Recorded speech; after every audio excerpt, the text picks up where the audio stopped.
সময় কখনো কখনো আমাদের মনে হয় সময় অনেক ধীরে অতিবাহিত হচ্ছে, আবার কখনো কখনো মনে হয় সময় যেন খুব দ্রুত চলে যাচ্ছে।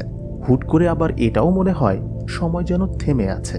পৃথিবীতে এক একজনের সময় এক এক রকম ভাবে চলছে, কিন্তু সবচেয়ে বড় প্রশ্ন হচ্ছে, পৃথিবীর বাইরে কি সময় থেমে যায়? এই প্রশ্নের উত্তর জানতে হলে আমাদের আগে জানতে হবে পৃথিবীর বাইরে ঠিক কি আছে। জ্যোতির্বিজ্ঞানীদের মতে পৃথিবীর বাইরে এমন কিছু শক্তি আছে যেগুলো মানুষের ভাগ্য নিয়ন্ত্রণ করে।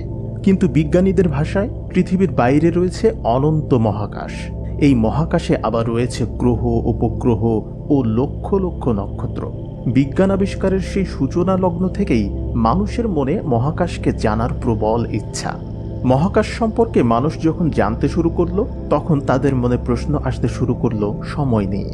পৃথিবীতে আমরা যেভাবে জীবন কাটাচ্ছি, মহাকাশেও কি সেভাবে জীবন কাটানো যায়, নাকি মহাকাশে সবকিছু থমকে যায়?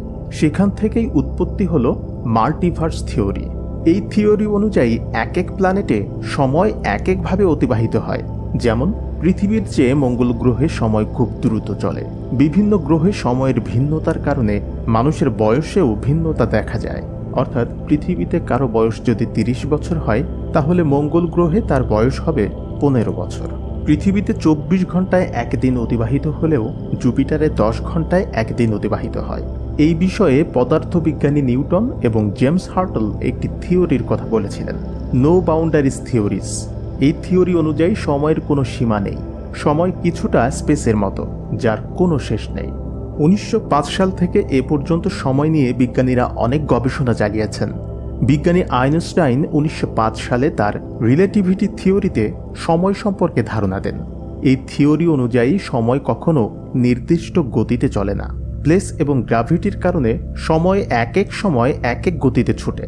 রিলেটিভিটি থিওরিতে বিজ্ঞানী আইনস্টাইন টাইম ডাইলেশন এবং গ্র্যাভিটেশনাল টাইম ডাইলেশন সম্পর্কে ধারণা দেন। টাইম ডাইলেশন অনুযায়ী কোনো বস্তু যখন দ্রুত ছুটে চলে, তখন পর্যবেক্ষকের নিকট মনে হয় সময় খুব ধীরে চলছে। বিজ্ঞানী আইনস্টাইন সময়ের সাথে গ্র্যাভিটির সম্পর্ক সম্পর্কেও ধারণা দিয়েছে। যেখানে গ্র্যাভিটি বেশি, সেখানে সময় খুব ধীরে অতিবাহিত হয়, আর যেখানে গ্র্যাভিটি কম, সেখানে সময় অনেক দ্রুত চলে। যেমন ইন্টারন্যাশনাল স্পেস স্টেশনের ঘড়ি পৃথিবীর ঘড়ির চেয়ে অনেক দ্রুত চলে, কারণ সেখানে গ্র্যাভিটি অনেক কম। আইনস্টাইনের এই গবেষণার উপর ভিত্তি করে একে একে অনেক বিজ্ঞানী টাইম নিয়ে রিসার্চ করেছেন। পরবর্তীতে নাসাও টাইম ডাইলেশনকে সমর্থন করেছে। এখন প্রশ্ন হচ্ছে, টাইম ডাইলেশন মহাকাশে ঠিক কিভাবে কাজ করে?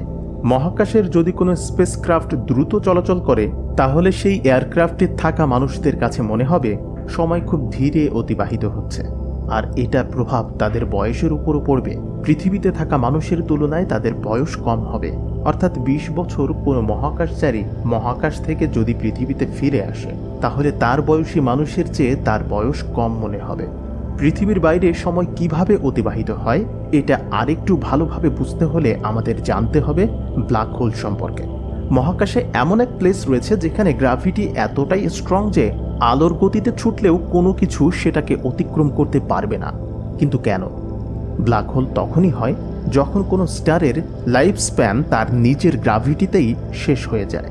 সহজ ভাষায় বললে, কোনো স্টার যখন ধ্বংস হয়ে যায়, অথবা মহাকাশে যখন বড় ধরনের কোনো এক্সপ্লোশন হয়, তখন এই ব্ল্যাক হোলের সৃষ্টি হয়। ব্ল্যাক হোলের কাছে কোনো বস্তু আসলে তার সময় ধীরে ধীরে থেমে যেতে থাকে। এটা মহাকাশে কালো একটা জালের মতো। কোনো বস্তু এই জালের যত গভীরে প্রবেশ করে, ততই তার গতি কমতে থাকে, অর্থাৎ সময় এখানে ধীরে চলে। এই ব্ল্যাক হোল কনসেপ্টের উপর ভিত্তি করেই বিজ্ঞানীরা সময় সম্পর্কে আরেকটি কনসেপ্ট প্রকাশ করেছেন। কোনো বস্তু যদি বড় কোনো কিছুর সংস্পর্শে আসে, তাহলে বস্তুটির সময় অনেক ধীরে চলতে থাকে। ব্ল্যাক হোলও কিন্তু পৃথিবীর চেয়ে অনেক বড়। পৃথিবী যদি কখনো তার নিজস্ব কক্ষপথ ছেড়ে ব্ল্যাক হোলের কাছাকাছি যেতে থাকে, তাহলে পৃথিবীর জন্য সময় ধীর গতিতে অতিবাহিত হতে থাকবে। এই ব্ল্যাক হোল নিয়ে বিজ্ঞানীরা অনেক ধরনের গবেষণা চালিয়েছেন।